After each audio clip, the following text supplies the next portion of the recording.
city, east side, south side, west side. I just really wanted to be here and come home and share with you the momentous opportunity that we have now, and it's unprecedented in our lifetime. The moment that we have before us to make a selection that will impact our futures, my children's future, many, many years to come.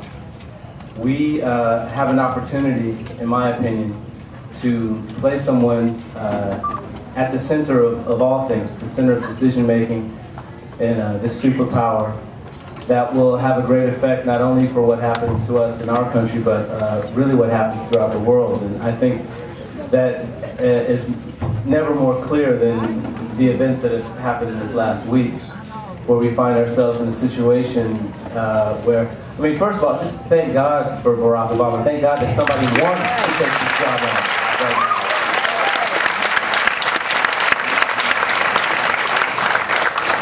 I can't imagine wanting to be the president right now.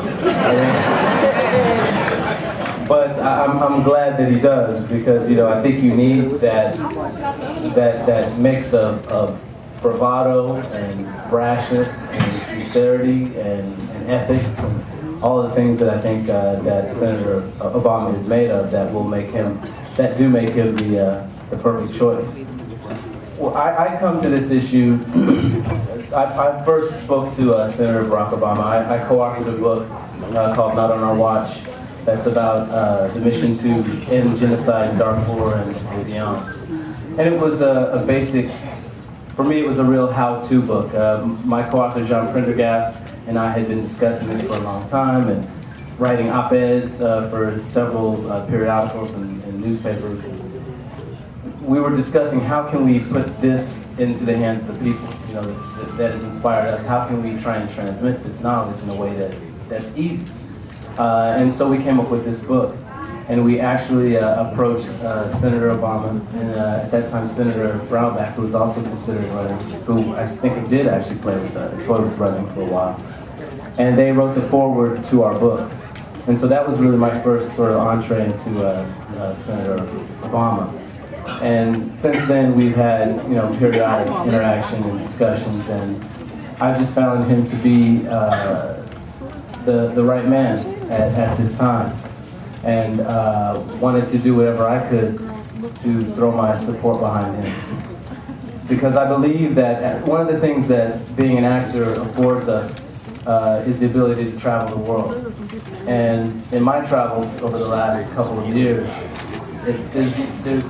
there's no comparison for who the world would like to see representing us. Not that world politics should dominate American politics, but it's really telling when you see what has happened to our standing in the world. There was a time when you would walk around and people really wanted to hear from you, and they go, if you're from America, let's have a discussion. That's not so much the case now when I go around the world. I was wearing a Canadian hat for a while. People are really concerned. I mean, they believe that in a great part we walk in lockstep with the decision makers in Washington, and it was shocking to see how quickly sort of our reputation had plummeted in the last 8 years. And I think that's very important, because as a superpower, the decisions that we make in this country obviously affect what happens around the world. And we want to have a leader who is invested in our well-being and in our position, and that we have a stance of moral authority when we speak out in these positions and we attempt to affect policy around the world via our own politics at home. So that was something that was very telling to me, and let me know how important it was that we put the right person in charge. So I'm assuming everyone here is registered, right? And if not, And if you're not, please get registered today. I know they're registering people at the college. And we need to encourage everyone to register to vote. Because really, if you don't vote, you can't complain. I mean, if you vote, sometimes you can complain anyway. But if you don't vote, you really don't have a say in the political process, and it's too important right now to let this go without our strenuous involvement and interaction. And we have to get out there and bang the drum for everyone else. It's like my friend was doing a PSA, a series of PSAs in Los Angeles. He was talking to people. I don't know if you'll see them out here, if you will see them through the internet or how it's going to come out. But the whole platform was who you bring in. And I think that's a good thing. When you go, bring somebody. Fill up that car. Don't be this one driver that's by yourself on the way to the poll. Don't stop by that person's house who doesn't have a car. Don't stop by that person's house who may need a ride. And go pick up 2 or 3 people and bring them there. This is really important. Don't be disenfranchised. Make your voice heard. Avail yourself of the political process that our forefathers and our grandfathers have fought hard to give us the opportunity to do. People have died for this right. We have to respect and preserve it. And that was really it. I mean, I get my inspiration from you. I look to you, the people who are day to day on the ground, dealing with it, working hard, putting their lives together, take care of their families. Real Americans doing the right thing. That take their time out to come to things like this, to get inspired, to buck themselves up, to look around and appreciate the people around you who are doing the same thing, and feed off of each other's strength and off of each other's energy, and go out there and make it happen. I mean, we have an opportunity to do something now that may never come again. I think we have to take it on. Well, I think the first thing you can tell your friends is if they're not registered, register.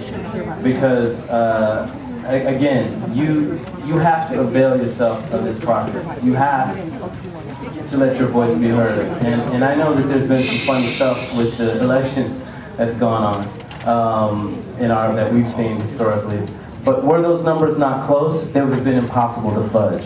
And that's what I'm saying. If we get out in numbers that are insurmountable, then it really becomes more difficult to play games with those kinds of results. So you have to believe that it matters to you. And what's interesting to me is that I think a disproportionate amount of people who are affected by what's happening in this country economically, who are affected by, who are being, the pool from which is being pulled to go fight these wars in Afghanistan and Iraq. Those are the people. Those are disproportionately the people, the breadbasket of America, the heartland, so to speak, in which we're sitting in right now, that are affected by these policies that have been occurring over the past 8 years. Yet still they don't see but they don't connect the dots in a way that lets them see that is affecting them personally. A lot of times I know that people feel like, who does it matter who's running? Who does it matter who's the president? It's a two-party system. It's us against them, And you can feel very sort of cynical about the whole thing. But I think every day we're seeing how important it is who is running things and what has happened. With this whole credit crisis that we're having now, this whole banking crisis, that people who have destroyed towns and destroyed cities and destroyed, generations of careers and savings that have been, that people have been working for their whole lives, are now getting, $200 million golden parachutes. It's obscene. And those kinds of things are what I believe that Senator Obama wants to put an end to. And that will directly affect you. When jobs that are the labor jobs that have been a lot of what has kept small towns and small cities running, and the very things they depend on for their lifeblood, when all that's being shipped overseas and those skill sets are being lost and people don't even know how to do it anymore, that has a true negative effect on you personally. And I think that's something that these people need to, your friends, all of us need to understand, that we have to participate in trying to put an end to that.